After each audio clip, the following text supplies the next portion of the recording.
Karl Jacobs is a college dropout that hacked MrBeast's videos to become the #1 streamer on Twitch in just a matter of months. Welcome everybody, welcome, it's me, Karl. He's always trending on Twitter. One of the breakout stars of the last year. His newly launched podcast beat out Joe Rogan on the Spotify charts. What's up guys and welcome to the Banter Podcast. And he has one of the most diehard fan bases on the internet.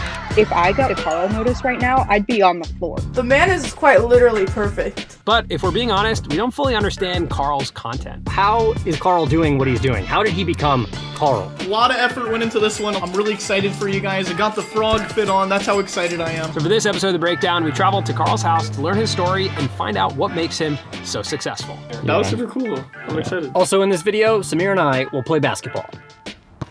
But more on that at the end. All right, let's break it down. Watch The Breakdown. You're #2 on Twitch right now. For average viewership for the month, yeah, I'm #2 behind Warframe did like a promotional stream. So I'm just behind them. I'm the #1 Twitch streamer. There we go. Right now, I guess. Have you ever heard the phrase, luck is where preparation and opportunity meet? That is basically Karl's life story. There have been a few key moments that have defined his career. A lot of luck is involved in how I got here, but luck happens to a lot of people. And the first one came 5 weeks before he was about to graduate from college. I was max credits so that I can get 2 degrees. But then I was also streaming like 40 hours a week. I was kind of nonstop because I just wanted to do something different. I was sitting down talking to my mom and I was like worried to graduate college because I knew if I graduated, I would have to get a regular job. Like I was streaming and I wanted to keep streaming, which sounds stupid, but that's just how I felt. And my friend had worked here and then he kind of was just like, hey, I got you like an editing thing if you want to stay. But the problem is you can't like go back home. We needed editors as we were growing. And one of my friends was like, I have this friend, Karl. So I was like, oh, okay, what is it? I was like, who the is this guy? You know what I mean? He's like, well, Jimmy's brother is making a channel. It's not out yet, but they need like an editor. I was like, okay, I'll do it, screw it. I used everything that I saved up from streaming for 2 years to move here, actually. I lit down to $0. It's an 11-week quarter. I dropped out with 5 weeks left. And then I called my mom and I was like, I can deny this job and then go back home, finish my degree, and then try to look for a YouTuber that'll take me as an editor. Or I'll just take this job as a video editor for a YouTube channel. You know what I mean? Yeah. Hesitation at that time or no? Not as much as there should have been, if I'm being honest. My parents had a lot of hesitation. So Karl takes the job editing for MrBeast Brothers' YouTube channel. From editing, I started being lead camera, and then directing, and then they threw me in a video. But when the Mr. Bro channel took a break, Karl moved to the editing team at MrBeast. I was a much smaller fish in the pond. You know what I mean? He then rose in the ranks again, going from editor to cameraman. Because I was a cameraman, I started hanging out with the boys a little bit, like specifically Chris. Chris was just like, I don't want to film without Karl. So Karl started holding the camera, and now they're like doing bits all the time. They're hanging out all the time, and Chris is like, let's try him on camera. I like him. He was essentially given a minor role in a MrBeast video. And I don't think anyone could have predicted how life-changing that role would be for Karl. Except for Karl. He probably could have predicted. Karl actually planned it. Just getting your foot in the door is the hardest part. Yeah, and 100%. really seizing the opportunity, which you did, is even harder. You have to wait for luck to happen, and then you have to take advantage of an opportunity when it comes up. Like, you really have to put yourself into spots where you're going to get lucky. My first video that I was in for MrBeast, like the main channel, was hide and seek. This is extreme hide and seek where the last one you found gets $60,000. Whenever I found out that I was going to be in it, I went to Walmart and I bought a bunch of props for myself, and I bought a bunch of like DVDs that I thought would be funny. So my plan was to like leave a DVD at each hiding spot after I left it. Karl's been here. You know how I know it's Karl? It's a Sonic the Hedgehog pendant and a DVD of Meet the Robinson. It was kind of nice because I had edited for MrBeast for months at that point. You could see what doesn't make the cut, and then you just don't do that. The longer I'm in, the more of the video I'll be in, just inherently, right? So I knew I had to make it far into the video. It was more than just playing for 60 grand. Not only did I get to edit for months before that and know what makes it and what doesn't make it, but I had also streamed for 2 years, so I like knew how to act in front of a camera. I'm hiding under a bed. I'm gonna win. I'm gonna get the 60K. I wanted to put everything out there. If it worked, it worked. If it didn't, at least I did everything I could. And then I got second. Karl!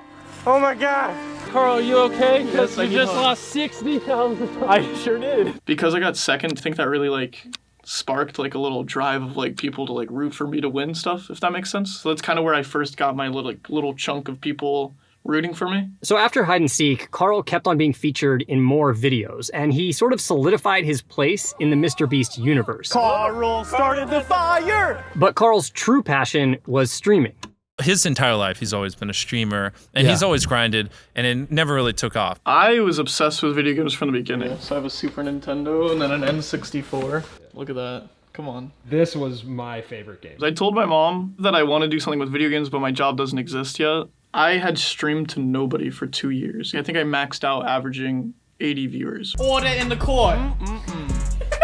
So even though Karl had solidified his place with MrBeast on YouTube, he was working overtime to build his career on Twitch. He would film a video with us from like 8 a.m. to like 10 p.m. And then I'd be like, all right, I'm gonna go to bed. I want to die. I'm burnt out. And then I just get notifications. Like, Karl's streaming. I'm like, this freaking animal. What is he doing? Then one day on the Beast Gaming channel, Karl filled in for Chris, who was sick. This is the moment we all waited for. And little did Karl know, in that episode, he would be joined by one of the most popular streamers in the world, Dream. Go, go, go, go, go! Dream! Karl and Dream really got along, and then Dream invited Karl to something called the Dream SMP. Obviously a member of the Dream SMP. The Dream SMP, survival multiplayer, if that makes sense.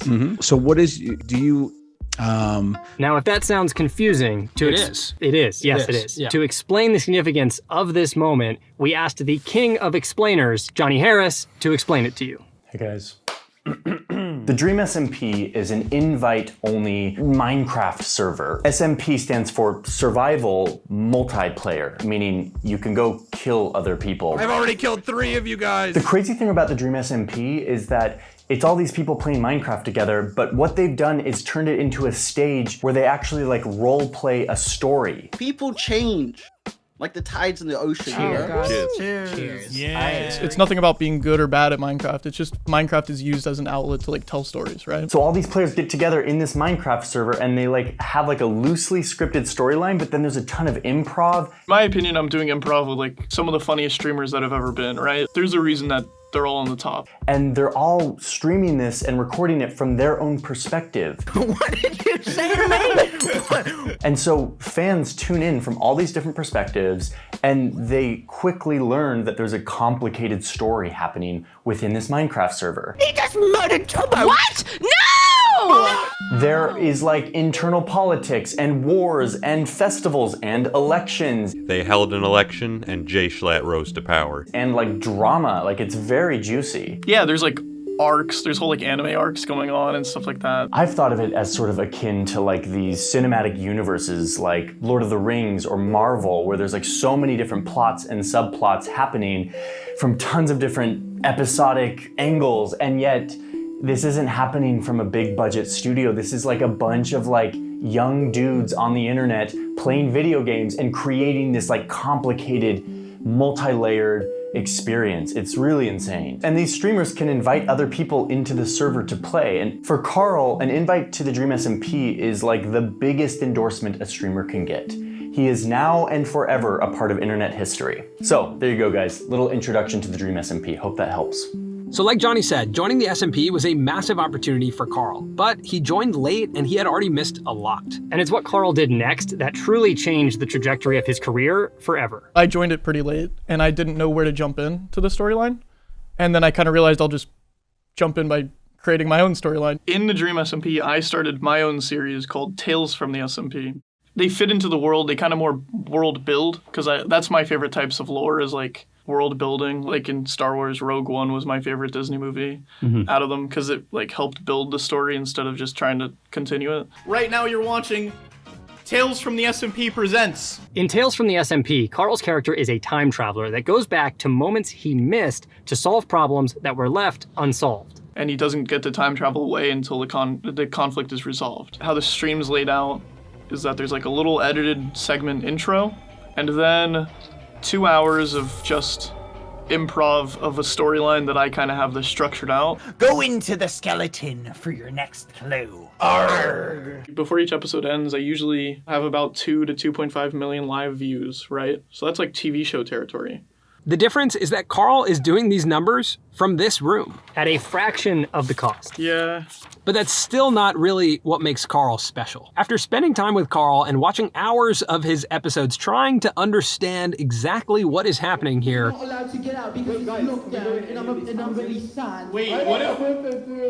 we've come to the conclusion that we're actually not supposed to get it. And that's what makes Karl truly special. Karl's X factor is his community. It's insanely strong. I think that's something I did really well, was actually build a really cool community. The community that he has built is so supportive and positive. And strong communities aren't for everyone. They just can't be. I didn't really fit in, but in just the general world. But I guess on the internet, you find people that you fit in with. He makes me feel safe. And like, I don't have to like worry. When I'm watching Karl Jacobs, I'm just focused on having fun and laughing and enjoying the moment. Communities have vocabulary that is just for the community. There's like a whole different language. Like if I told you somebody's an old frog, you probably don't know what that means. You know what I'm saying? I will find myself walking around like my college campus, just quoting Karl Jacobs. Communities have characters, they have inside jokes, and they have a lot of history. Most importantly, strong communities spend long amounts of uninterrupted time together. Online is like, you're only there because you want to be there. You know what I mean? Yeah. You can find yourself hanging out with real life friends just because you're forced to be there type thing. Yeah. But like online, just turn off your computer. You know what I mean? I just got a Karl notice. I have to like skip my next class and be like, nope, I'm not going. Sorry. There's like this whole friend group that cultivated from watching my streams. My 3 best friends I met on Twitter because of the Dream SMP. That's what we were thrown in a group chat for. And they're my best friends now. That's more exciting to me than me finding friends, is like when I see like these kids like cultivating friendships from being, and they like, their point of contact is the fact that they both watch my stream. You know what I mean? Yeah. That's so cool to me. So to show truly how strong this community is, we want to do something real quick. So we posted this on Twitter. And if you're part of Karl's community, we want you to head over to that tweet and comment like an inside joke that only people who are part of that community would know. Just post something on that thread that most likely we wouldn't understand. Right. So last year, this time to this year, your life has changed quite a bit. Yeah, definitely. What do you think next year, this time, the world of Karl looks like? I hope it's a completely different landscape, to be honest. That's my hope. I don't want any year to feel like a sequel year. You know what I mean? I want it to, every single year, to feel like I did something crazy like that year where I really did something different. You know what I mean? Does that make sense? Yeah, I like that a lot. I don't want every year to feel like a sequel year. That was a great line, Karl. Yeah.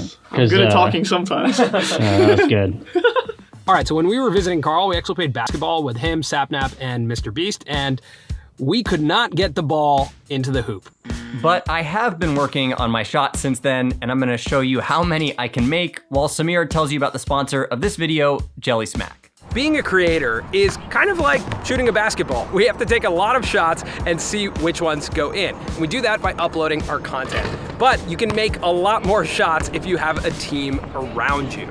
Working with Jelly Smack is like having that team as a creator. Jelly Smack works with creators not only to help them grow their audience, but also grow their revenue. Here's how it works. If you're a YouTube creator, Jelly Smack will take your YouTube videos and they'll cut them for different platforms. They'll find audience on those platforms as well as revenue opportunities. And every month you'll get a check from Jelly Smack based on how much money you made from these different platforms. So now, instead of just uploading to YouTube, you're uploading to all these different platforms, which is like having multiple Collins on the court right now shooting, which increases your chances of making it.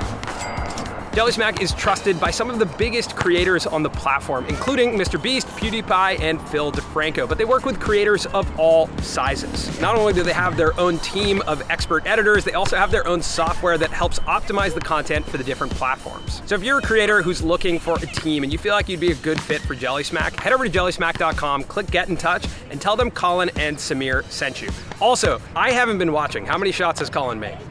Any? Has he made any? Have you made any?